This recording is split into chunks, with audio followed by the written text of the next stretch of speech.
여러분도 아마 '삶에 아무런 의미가 없다.'라고 느껴본 그런 경험이 있을 거라고 생각을 합니다. 뭐 '왜 살아야 하는가? 살아간다는 것이 과연 무엇인가? 살아간다는 것 안에는 과연 어떤 의미가 있는가?' 이런 의문들이 갑자기 들이닥쳐서 거기에 대해서 고민을 하고, 근데 또 거기에 대해서 어떤 해답을 찾을 수는 없고, 그런 경험을 누구나 살면서 몇 번쯤은 한다라고 생각을 하는데요. 그리고 그럴 때면 사실 뭐 생각하기에 따라 좀 다를 수는 있겠지만, 나의 이성적인 힘을 통해서는 도무지 이 삶과 이 세상에 어떤 의미가 있는지를 명확하게 증명할 수는 없다. 좀 그런 생각에 이르는 경험도 많은 분들이 갖고 계실 거라고 생각을 합니다. 근데 그럴 때면 그냥 그래도 적당히 타협하면서 '아 나는 이런 의미를 추구하지.' 하면서 살아가거나, 아니면은 애초에 그냥 이 문제 자체에 대해서 크게 관심이 없거나 뭐 그렇게 된다고 생각을 하는데요.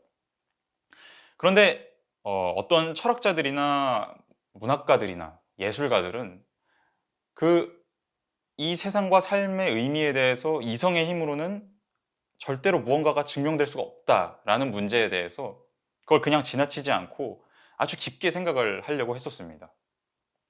오늘 말씀드릴 까미도 그랬던 사람 중에 한 명인데요. 까미가 특히 많이 탐구했던 질문은, 과연 이 세상에 아무런 의미도 증명될 수 없는데도 불구하고 계속 살아가야 한다는 이유가 있을까? 이런 문제였습니다. 그러니까 만약에 정말로 이 세상에 아무런 의미도 알아낼 수가 없다고 한다면 그냥 내 스스로 목숨을 끊어도 되는데, 자살을 해도 되는데, 그렇지 않고 계속 살아간다는 것에는 과연 어떤 것이 들어있을까? 그게 뭘까? 이 문제에 대해서 까미는 깊게 탐구를 하려고 했습니다. 잘 알려져 있는 이방인이나 패스트 같은 소설에도 그런 이야기들이 많이 나와 있지만, 오늘 말씀드릴 시지프 신화에는 조금 더 그런 내용들이 철학적으로 잘 정제돼서 들어있기 때문에, 오늘은 제가 그 책에 대해서 다 말씀드릴 수는 없겠지만 어느 정도 제가 할 수 있는 만큼 전달드려 보도록 노력해 보겠습니다. 까미의 사상에서 가장 중심적인 역할을 하는 개념은 부조리인데요. 여기서 부조리는 정치적으로나 경제적으로 뭔가 불합리하다는 게 절대 아니라, 사람이라면 누구나 다 갖고 있는 멍해 같은 거라고 볼 수가 있습니다. 까미는 부조리가 인간과 세상 사이의 부조화에 놓여 있다고 생각을 했습니다. 까미가 생각하기에 인간은 끊임없이 이성을 통해서 세상 안에서 어떤 의미를 찾아내려고 하는데, 아무리 열심히 노력해봐도 이 세상에서는 도저히 의미가 찾아지지 않는 그런 부조화가 있다는 거죠. 우리는 항상 세상에 대해서 어떤 의미를 찾으려고 할 때 이성적인 설명을 원하지 않습니까? 그냥 아무나 와서 "이게 세상의 의미야." 이렇게 말한다고 해서 그게 진짜로 세상의 의미가 되고 우리가 그걸 받아들일 수 있는 게 아니라, 어떤 누구나 받아들일 수 있을 법한, 아니면 적어도 나의 이성으로는 받아들일 수 있을 법한 논리가 성립이 돼야 '아 정말로 이게 세상의 의미겠구나.' 하고 받아들일 수가 있지 않겠습니까? 그런데 이렇게 이성적이고 논리적인 설명 절차를 통해서는 도무지 이 세상에서 제대로 된 의미가 찾아지지가 않는다는 거죠. 그래서 까뮈는 부조리란 우리 인간 안에 그냥 놓여 있는 것도 아니고, 그렇다고 세상 쪽에 놓여 있는 것도 아니라고 생각했습니다. 까미가 생각하기에 부조리는 이성을 통해서 세상에서 의미를 찾아내려고 하는 인간과 도저히 의미가 찾아지지 않는 세상이 만나는 그 지점에 놓여 있습니다. 그런데 사실 우리 대부분 인간들은 뭐 그렇게 부조리가 있다고 해서 그 부조리 때문에 고민하면서 정처 없이 막 헤매면서 세상을 보내지는 않죠. 그렇다기보다는 보통은 무언가를 통해서 그 부조리를 극복하려고 합니다. 전통적으로 그런 역할을 많이 해왔던 게 종교나 철학이었는데요. 종교는 어떤 영원한 가치가 있다는 것을 약속함으로써, 아니면 어떤 영원한 삶이 있다는 믿음을 줌으로써, 또 철학은 어떤 영원한 가치나 진리가 있다고 사람들이 생각하도록 만듦으로써, 그 의미가 찾아지지 않는 세상과 의미를 찾으려는 인간 사이에 놓여 있는 그 무의미의 바다를 단 한 번에 건널 수 있도록 인간을 도와주죠. 그런데 까미가 품었던 의문은, 과연 그렇게 종교나 철학 같은 수단을 통해서 단 한 번의 그 무의미를 뛰어넘지 않고도 과연 살아갈 수 있을까? 하는 문제였습니다. 까미는 그렇게 인간과 세상 사이에 놓인 부조리를 단 한 번에 극복하려는 그런 시도를 프랑스어로 소라고 부르는데요. 영어로는 립으로 번역이 되어 있는데 한국어로는 비약으로 번역이 된 것 같더라고요. 저는 비약보다는 도약이 좀 더 낫다고 생각하긴 하는데, 그러니까 어쨌든 이 엄밀한 지성의 힘으로는 이 세상과 나 사이에 놓인 이 무의미의 그 부조리를, 넓은 그 부조리를 도저히 건널 수가 없는데, 그걸 어떤 방식으로든 뛰어넘을 수 있게 해주는 장치를 항상 인간은 만들어내고 거기에 의지를 한다는 겁니다. 근데 까미가 생각하기에는 도약의 시도는 항상 비이성적일 수밖에 없습니다. 그러니까 왜냐하면 이성적으로는 세계에서 어떤 의미도 발견될 수가 없으니까요. 그래서 까미는 어떤 질문을 던지게 되냐면, 과연 그런 도약 없이도 이 세상을 살아간다는 게 과연 가능한가? 하는 문제였습니다.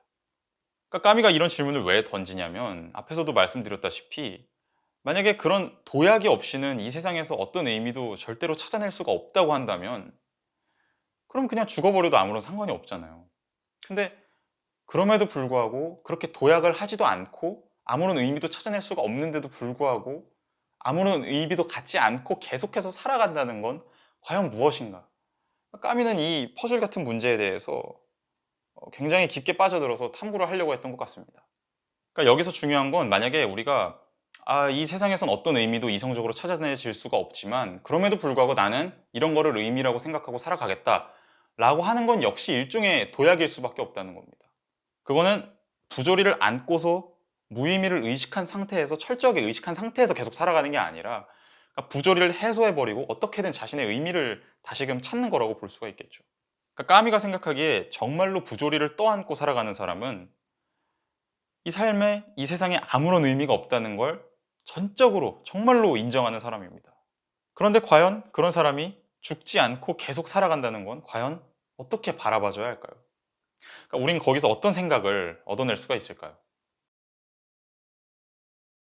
그러니까 여기서 우리는 굉장히 재밌는 논리적 구조에 이를 수가 있습니다. 부조리를 안고 살아가는 사람은 세상에서 아무런 의미도 발견될 수 없다는 걸 압니다. 그렇기 때문에 당연히 세상에는 아무런 의미가 없죠. 삶에도 아무런 의미가 없습니다. 삶은 근본적으로 아무것도 아닙니다. 그렇기 때문에 우리는 살아가야 할 이유가 없습니다. 근데 재밌는 게, 동시에 그렇다고 죽어야 할 이유도 없죠. 그러니까 살아가야 할 이유도 없지만 그 죽어야 할 이유도 없다라는 그 지점에서 우리는 어떤 근본적인 자유를 발견하게 됩니다. 바로 살든 죽든 그걸 내가 선택할 수 있다는 그런 자유죠. 그러니까 이 자유는 전적으로 나에게 놓여 있는 자유입니다. 그래서 부조리를 철저하게 의식하는 사람에게는 정말로 흥미로운 일이 펼쳐집니다.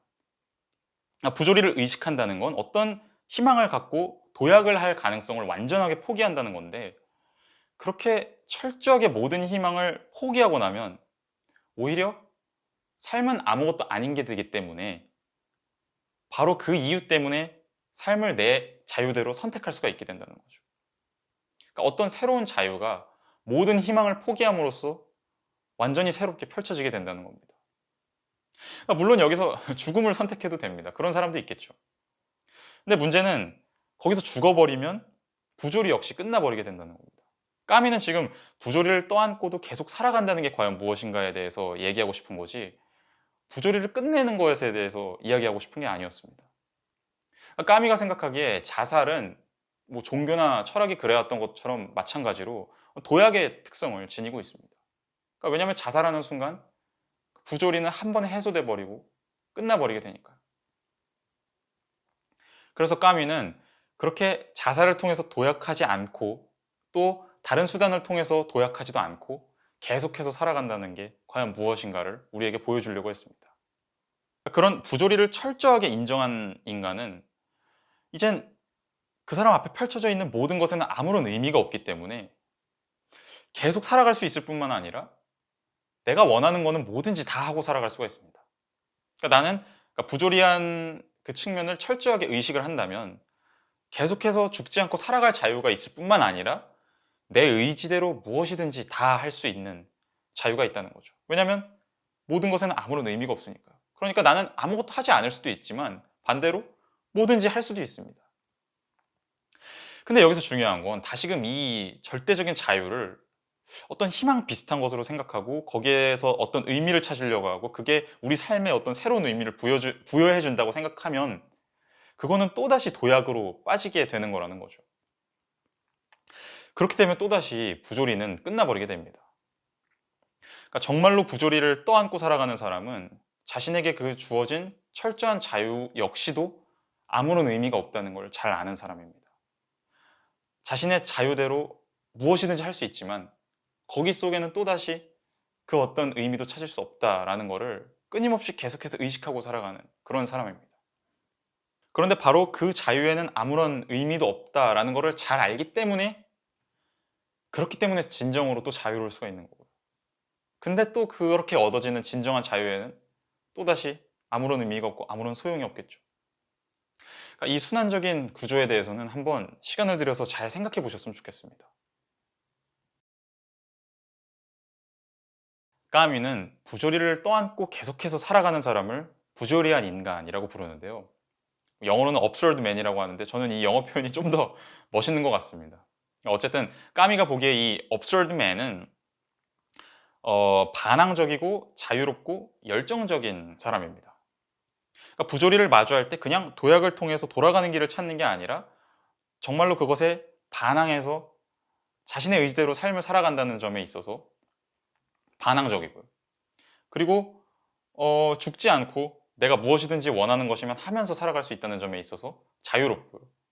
또 나에게 주어진 시간이라는 것을 그냥 거기에 들어있는 어떤 나의 자유라는 것을 의식하지 못하고 허송세월 시간을 보내는 게 아니라 나에게 주어진 삶과 시간이라는 걸 의식하고 그것을 철저하게 밀어붙이면서 무언가를 하면서 살아간다는 점에 있어서 열정적이고, 그런데 여기서 또다시 중요한 건 이 absurd man, 부조리한 인간이 가진 반항적임, 또 자유로움, 열정, 이런 특성들이 어떤 우리 삶에 또다시 새로운 가치를 부여해준다, 그렇게 생각하면 또 까미의 생각을 오해하는 것이라는 겁니다. 그러니까 반항과 자유와 열정 역시 거기에는 아무런 의미가 없습니다. 그건 아무런 소용도 없습니다. 그건 우리 삶에 어떤 가치도 주지 않습니다. 그죠? 그 사람은 그럴 뿐입니다. 그렇지 않을 수도 있지만 그럴 수도 있는 거죠. 그렇지 않을 수도 있지만 그럴 수도 있다는 그 반항과 자유와 열정 속에서 그 어떤 부조리한 인간의 위대한 측면이 있는 거고요. 근데 그 위대함 역시 또다시 아무런 소용이 없는 그런 위대함이겠죠. 저는 가끔 이 까뮈의 부조리에 대해서 생각을 할 때 그런 상상을 합니다. 만약에 내가 지금까지 공부했던 모든 걸 다 포기하고 정말로 평범한 일을 하면서 살아간다면 어떨까? 뭐 육체 노동이라든지 아니면 보통의 사무직이라든지 그런 걸 하면서 평생을 보내면 어떨까? 만약에 제가 그런 선택을 한다면 그건 지금까지 제가 추구해 왔고 목표해 왔고 노력해 왔던 그 삶의 방향성과는 완전히 반대되는 거라고 볼 수는 없지만, 어쨌든 지금까지 노력해 왔던 건 물거품으로 돌아간다는 점에 있어서 어떤 의미에서는 저는 실패하는 거라고도 볼 수가 있겠죠. 그런데 만약에 정말로 제가 부조리한 인간으로서 살아간다면 제가 무엇을 하면서 살아가는지는 사실은 아무런 의미가 없습니다. 거기에는 아무런 차이가 없습니다. 제가 정말로 위대한 어떤 뭐 대통령이 되건 아니면은 범죄자가 돼서 감옥에서 평생 굉장히 비참하고 외롭게 여생을 보내건 거기 사이에는 아무런 차이가 없습니다. 근데 다만 차이를 만드는 한 가지라고 한다면 그 비참함 또는 뭐 풍요로움을 누리는 그 순간에 내가 그 순간의 부조리함을 인식하느냐, 그것을 의식하고 나의 그 자유를, 내 앞에 펼쳐져 있는 자유를 의식하느냐, 아니면 아무런 의식도 없이 그냥 살아가느냐, 거기에 있습니다. 그러니까 이 차이는 분명히 어떤 부조리한 인간과 그렇지 않은 사람 사이에 어떤 근본적인 차이점을 낳습니다. 까미가 자신의 책 제목을 시지프 신화로 지은 건 그리스 신화의 시지프 이야기가 부조리한 인간의 단면을 보여줄 수 있다고 생각을 했기 때문인데요. 시지프라는 사람은 신들에게 잘못을 저지른 벌로 영원히 바위를 산꼭대기로 굴려서 올리는 그런 형벌을 받게 되죠. 그런데 그 바위를 산꼭대기까지 힘들게 굴리고 나면은 그 바위는 다시 아무런 의미도 없는 것처럼 땅바닥으로 굴러서 떨어집니다. 그렇게 되면 다시 그 길을 내려가서 또다시 바위를 산꼭대기까지 올려야 되죠. 그러니까 그리스의 신들은 이런 아무런 의미도 희망도 없는 그런 노동을 가장 잔혹한 형벌로 생각을 했던 것 같습니다. 그런데 까미는 그렇게 생각했습니다. 이 시지프가 그런 아무런 희망도 가치도 소용도 없는 그런 노동을 하는 가장 잔혹하고 무차별한 형벌을 받는 와중에 있어서도 만약에 시지프가 그 순간에 자신의 부조리함과 그 자신 앞에 펼쳐진 자유라는 것을 의식할 수만 있다면, 그러면 시지프는 그 순간만큼은 가장 위대한 사람이 될 수 있다. 까미는 그렇게 생각을 했습니다. 그러니까 시지프가 그런 형벌을 받지 않고 그냥 뭐 무난하게 뭐 풍요로움을 누리면서 평생을 살았건, 아니면 정말로 그런 형벌, 잔혹한 형벌에 빠져서 무의미한 일을 하면서 평생을 보내건, 그런 그 겉모습, 무엇을 하느냐에는 사실 아무런 차이가 없습니다. 오직 그 순간에 그것을 내가 의식하느냐 그렇지 않느냐, 거기에 차이가 있을 뿐이죠. 근데 부조리한 인간은 반대로 생각해서 바로 그렇게 무엇을 하느냐들 사이에는 아무런 차이가 없다는 것을 가장 잘 알기 때문에, 바로 그렇기 때문에 자신이 원하고 자신이 의지하는 것이라면 무엇이든지 할 수가 있습니다. 그게 부조리한 사람과 부조리하지 않은 사람의 차이를 낳죠. 부조리하지 않은 사람은 무언가 희망을 갖고 무언가 가치를 갖고 의미를 갖고 있기 때문에, 그렇기 때문에 무언가를 할 수 없고 자신이 가치 있다고 생각하는 걸 지키기 위해서 많은 것을 포기해야 하고, 마치 족쇄에 묶인 듯이 아무도 자신을 묶어두지 않지만 자신이 자신에게 부여한 그 가치에 의해서 자동적으로 묶여있는 삶을 살아가게 됩니다. 반면에 부조리한 사람은 모든 의미를 포기했기 때문에, 바로 그렇기 때문에 오히려 가장 자유로운 사람일 수가 있는 겁니다. 네, 오늘 이야기에는 약간 이해하기 어려운 부분도 있었을 거라고 생각하는데요. 마지막으로 굉장히 중요한 포인트 하나만 짚고 마무리를 하려고 합니다. 까미가 자신을 다른 철학자들이나 뭐 예술가들과 구별시키는 점은, 까미는 이런 부조리한 인간상을 어떤 모범이라든지 우월한 것으로 제시하는 게 절대로 아니라는 겁니다. 그러니까 부조리한 인간과 부조리하지 않은 인간 사이에는 분명히 큰 차이가 있지만, 그렇다고 해서 부조리한 인간이 그렇지 않은 인간보다 더 우월하고 거기 안에 어떤 또 가치가 들어있다? 그렇게 제시하는 건 절대로 아니라는 겁니다. 그러니까 까미가 생각하기에는 많은 철학자들이나 사상가들은, 심지어 그 사람들이 부조리를 철저하게 의식하고 있는 사람들이었다고 해도, 그렇게 이 인생은 정말로 부조리하고 이 세상은 부조리한 거지만 그럼에도 불구하고 우리가 그 부조리를 떠안고 살아가는 것 안에는 어떤 의미가 있다, 이런 식으로 주장을 하려고 했습니다. 근데 까미가 보기에는 이거는 또다시 어떤 도약이었죠. 그건 부조리한 인간의 삶을 포기하는 것이었습니다. 까미는 부조리한 인간상이라는 것을 제시하지만, 그렇다고 해서 그게 또다시 어떤 의미를 가진 거라고 제시하는 것은 전혀 아닙니다. 그러니까 부조리한 사람은 자신이 갖고 있는 어떤 그 탁월성, 어떤 차별점에도 어떤 특별한 의미도 들어있지 않다는 것을 철저하게 의식하는 사람입니다. 그런데 바로 그 부조리와 무의미에 대한 철저한 의식이 부조리한 인간의 가장 위대한 점을 만들어내는 측면이기도 하고요. 근데 그 위대함은 또다시 아무런 의미가 없겠죠. 근데 그렇게 아무런 의미가 없기 때문에 우리에게는 무엇이든지 선택할 수 있는 그런 자유가 펼쳐져 있습니다. 자, 여러분은 이 어안이 벙벙하게 우리 앞에 펼쳐져 있는 가능성의 바다 앞에서 어떤 선택을 하시겠습니까? 오늘 준비한 내용은 여기까지고요. 다음에 또 좋은 내용으로 돌아오도록 하겠습니다. 감사합니다.